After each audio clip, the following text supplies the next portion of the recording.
Hedron V2. Yeah, I think about that, I can say that, I mean, native staking still has advantages, I would say, over HSI. And the HSI staking would be the most interesting if you could take a loan on your stake. And that was the whole idea about Hedron. You stake over an HSI, and then you take that Hedron loan, and then you can pay your loan back if you need to take a loan while you're staked for 15 years. Then you don't have to emergency end stake it. So that's a really great feature. But the thing is, with all those bonus multipliers and all of the selling, it does not make sense to take a loan over the Hedron system when you stake over an HSI, because that loan is so minuscule.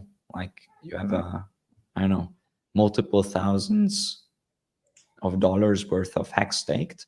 And then the loan is like what? Like I don't have the right numbers, but it's like $200. And you're like, that doesn't make sense to take a loan then. But with V2, you can adjust the loan ratio, so you can even 10x your loan. And then maybe it makes sense to take a loan. So maybe then more people will stake HSIs or HMIs. That's something we haven't talked about a lot, just in general, is one of the features of Hedron, the ability to take loans and stuff. So much has been the auctions, and you can sell it to ICOSA contract, and of course just portability. Again, native stakes. People ask to use native stakes, HSIs, and my stance, it was pretty much hasn't changed. Is stuff I want to save myself from myself with, stuff I always want to hang on to, I will do native stake just because it keeps me accountable. And everything else is HSI though. Everything else, that's the way I look at it. Yeah. And I like native stakes. Yeah.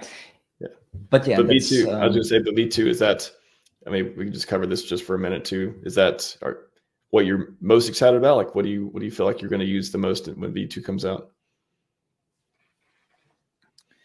Well, I like the feature to exist. I don't need loans.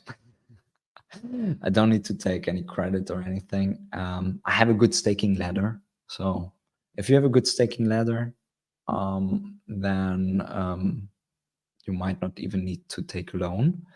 But I like the feature because then people would be, all right, maybe I stake out for a long time.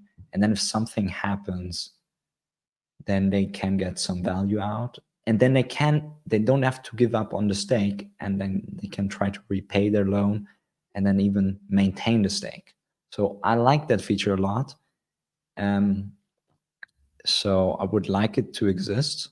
That's what I'm most passionate about for V2. And then there's a technical thing which I find really interesting, what Alex is doing, which is he's trying to combine Ethereum with PulseChain in a weird way, so that the E-Hedron and P-Hedron are combined, and you can bridge over and use it for the same purpose. That I find technically really interesting, and I'm really not sure how he will do it. I can read Solidity code, so technically I'm interested in that. Like, how does he want to pull that off?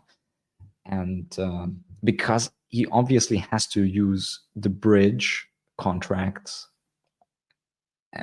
or he has to use the bridge somewhere in the contract of the V2. So the bridge will need to exist forever. And if it does not exist forever, then I don't think that it would work. So that is really an interesting challenge, and he's the first one who's trying to do it. So that's interesting. Wow. Yeah, very excited for that. And maybe sometime 2024 we'll have some cool stuff on that.